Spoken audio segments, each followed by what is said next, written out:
नमस्कार। आप देख रहे हैं human right and anti corruption news channel.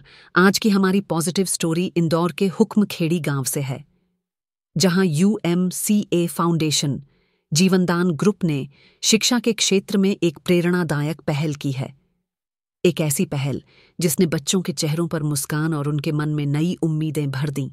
शासकीय माध्यमिक विद्यालय हुक्मखेड़ी में UMCA फाउंडेशन जीवनदान ग्रुप ने एक विशेष कार्यक्रम आयोजित किया। इस कार्यक्रम का उद्देश्य था समाज में शिक्षा के महत्व को मजबूत बनाना और उन बच्चों की मदद करना जो सीमित संसाधनों के बावजूद बड़े सपनों को साकार करने की लगन रखते हैं। कार्यक्रम के दौरान लगभग 250 बच्चों को नोटबुक, पेंसिल, रबर और अन्य स्टेशनरी सामग्री वितरित की गई। इन छोटी छोटी चीजों के जरिए बच्चों के मन में एक बड़ी बात पहुंची कि शिक्षा केवल किताबों तक सीमित नहीं, बल्कि यह जीवन को दिशा देने वाला प्रकाश है। इस अवसर पर उपस्थित रहे नेशनल कोऑर्डिनेटर श्रीमान राज पटेल, स्टेट कोऑर्डिनेटर श्री आदर्श पटेल, विद्यालय के प्राचार्य श्री श्रवण शर्मा तथा विद्यालय के शिक्षकगण और स्टाफ सदस्य। सभी ने मिलकर बच्चों का उत्साह बढ़ाया और उन्हें शिक्षा के महत्व को समझाया। बच्चों के चेहरे पर जो खुशी थी वो शब्दों में नहीं बताई जा सकती।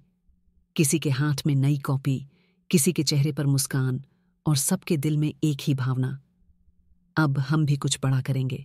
इस कार्यक्रम ने बच्चों के भीतर नई ऊर्जा और आत्मविश्वास जगाया। UMCA फाउंडेशन जीवनदान ग्रुप का मानना है कि शिक्षा ही सच्चा जीवनदान है। जब समाज एकजुट होकर शिक्षा के क्षेत्र में योगदान देता है तो हर बच्चे का भविष्य उज्जवल बनता है। और यही इस पहल का असली संदेश है कि बदलाव की शुरुआत छोटी मदद से ही होती है।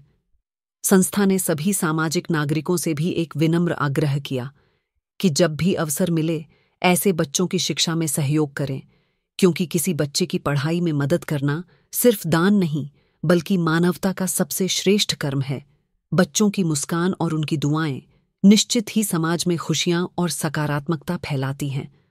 हुक्मखेड़ी से आई यह कहानी हमें याद दिलाती है कि शिक्षा ही वह दीपक है जो अंधकार मिटा सकता है। धन्यवाद।